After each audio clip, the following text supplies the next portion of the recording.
En el siguiente video vamos a comenzar el análisis de la unidad número 3, las escuelas de administración. Para ello vamos a tomar el texto de Taylor con los principios de la administración científica. Vamos a ubicarnos primero en el programa. En la unidad 1 vimos organizaciones e instituciones. En la unidad 2 vimos los tipos de organizaciones y el Estado como institución. En la unidad 3, como mencionamos, vamos a ver a las escuelas de administración como corrientes de pensamiento científico. ¿Qué tema vemos y por qué lo vemos?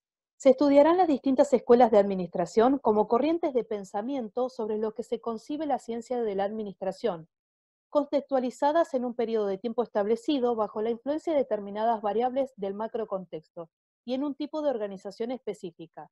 En este marco de análisis, la teoría que surge tiene su base en el estudio teórico y o empírico, que se realiza de manera sistémica sobre un tema, en este caso la administración en general dentro de la organización. Son las ideas establecidas por un grupo de autores de un tipo de organización con la propia conceptualización de la época. Estos aportes pueden ser amplios, en el sentido de hacer referencia a conceptos generales o de aplicación general, mientras que otros pueden hacer referencia a cuestiones más específicas o de profundidad. Los objetivos de comprender la historia de la ciencia que nos compete son entender las ideas, fundamentos, principios, técnicas, experiencias sobre la administración que resultarán base en la acción profesional, desarrollar una postura acerca de la administración sobre sus conceptualizaciones y aplicación, reflexionar acerca de lo estudiado hasta el momento, instituciones, organizaciones y la relación entre ellas, apropiarse de una mirada crítica que aporte mediante nuestro análisis la pertenencia y correspondencia entre la teoría y la realidad organizacional en la que intervenimos. La primera escuela que vamos a abordar es la Escuela Clásica Administración Científica de Taylor. Taylor fue un ingeniero mecánico y economista estadounidense, promotor de la Organización Científica del Trabajo, y es considerado el padre de la administración científica. Vamos a contextualizar su estudio. Las variables económicas, científicas y tecnológicas que lo atravesaron fueron la revolución industrial, la sustitución de energías para la producción de vapor a electricidad, el desarrollo de máquinas automáticas, alto grado de especialización de trabajo y la relación entre industria y ciencia. También lo atravesó la variable política, con gobiernos autoritarios, lucha por la repartición económica y política del mundo. La variable social y cultural, el predominio del patriarcado, la subordinación de la mujer, sin legislación laboral, baja sindicalización y la desocupación. Él realizó su estudio en una organización con las siguientes características.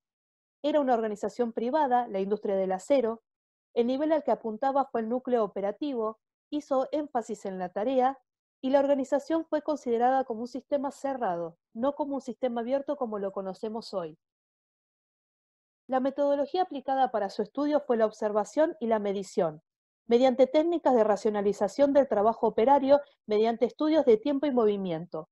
La finalidad del estudio fue aumentar la eficiencia de la organización mediante el aumento de la eficiencia del nivel operario.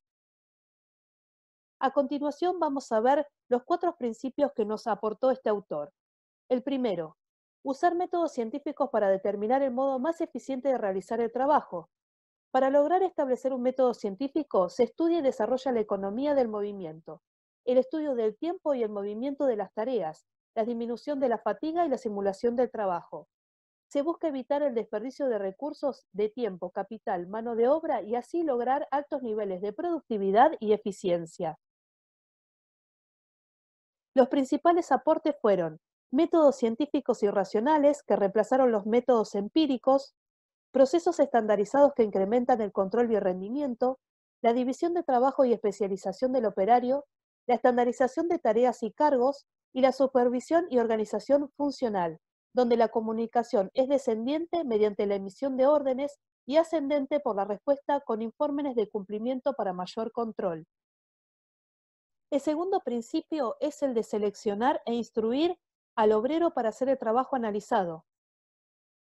Los principales aportes de este principio eran perseguir metas de eficiencia y racionalidad de manera individual, pagando salarios acordes a los rendimientos del operario, bajando los costos de producción. El rendimiento máximo por medio de automatismo riguroso, asimilando al hombre lo más posible a la máquina.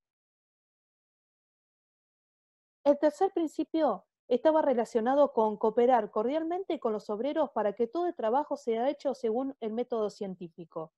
Esto tenía que ver también con la instrucción de cada paso y de cada proceso que se llevaba adelante dentro de la organización.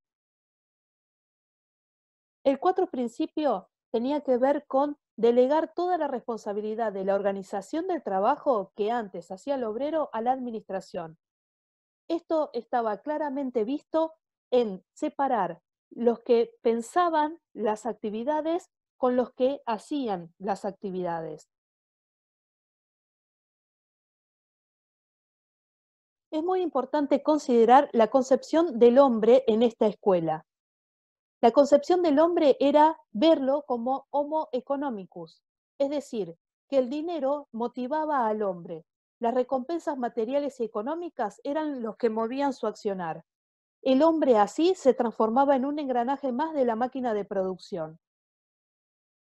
Esta escuela recibió las siguientes críticas: la superespecialización del operario, es decir, que el operario solo sabía una parte de todo el proceso; la concepción negativa del hombre, es decir, considerarlo ocioso e ineficiente. Por otro lado, se refiere al cómo y no al porqué de la acción del operario en caso de considerarlo ineficiente. Y por otro lado, estos criterios tenían un enfoque prescriptivo y normativo, es decir, que se consideraba que podía aplicarse en cualquier circunstancia. Hasta aquí llegamos con el análisis de la primera escuela de administración. Recuerden que estos videos tienen un carácter introductorio para la lectura del texto correspondiente. Gracias por su tiempo.